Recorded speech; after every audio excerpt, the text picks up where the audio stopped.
Well, if we don't find anything today, at least we can say what an incredible view we had. Right in the distance you can see the snow-capped mountains. Do you see them right back there? Welcome to gorgeous Perthshire in Scotland once again. And Albert has got his permission up in the hills.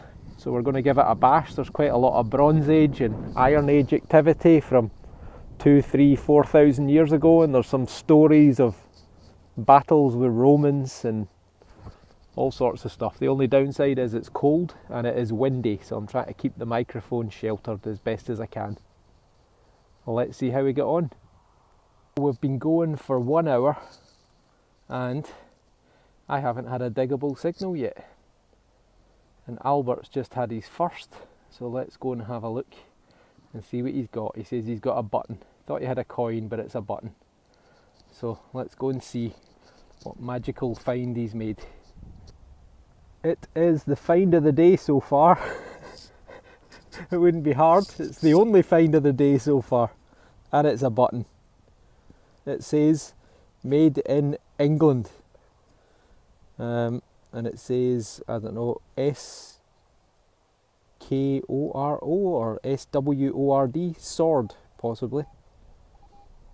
Made in England. So who'd have thought it? A button made in England found on a hillside in Scotland. I have got my first digger.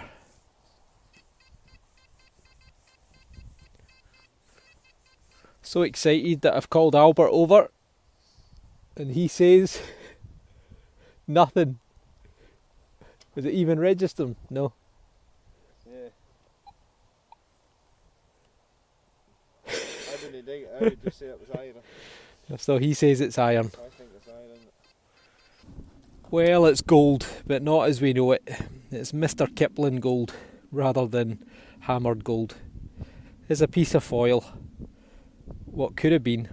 This one is definitely not tin foil.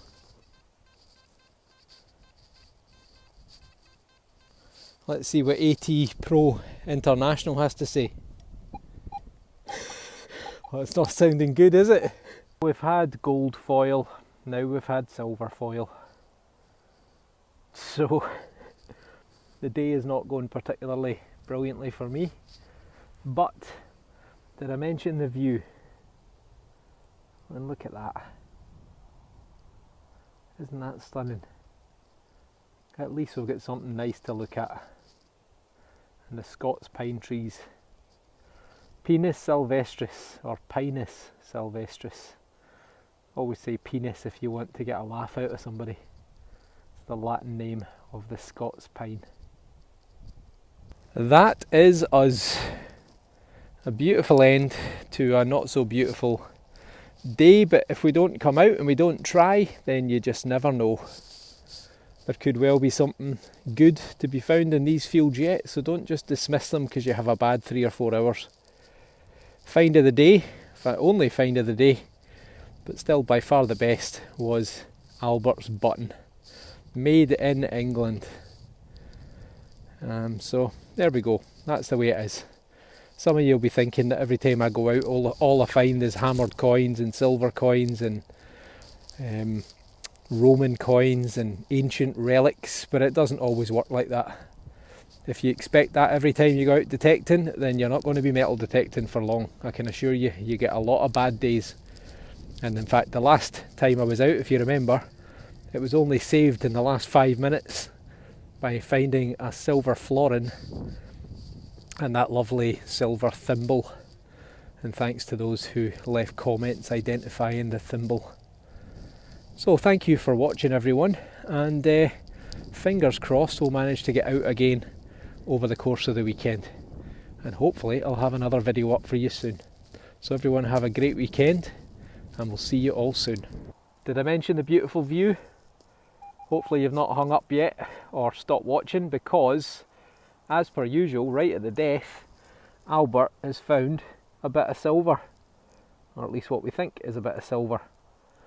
It is some sort of surround or mount. I can't see any hallmarks on it. However, look at that. That is some kind of intaglio, or try and get out the wind.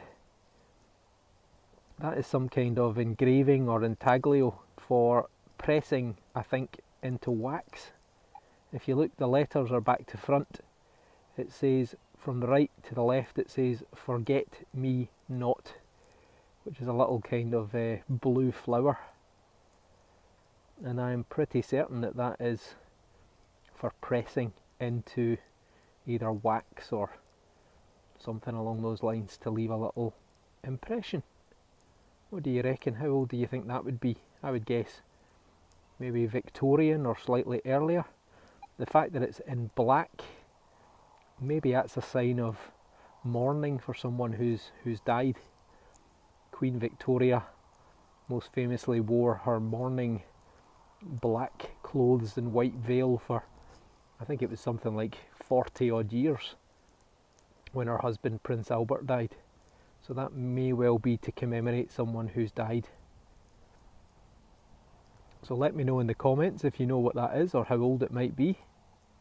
And Albert has surpassed himself, a button followed by a little relic. Well done, Albert, you've saved the day. Just shows you don't give up on a field.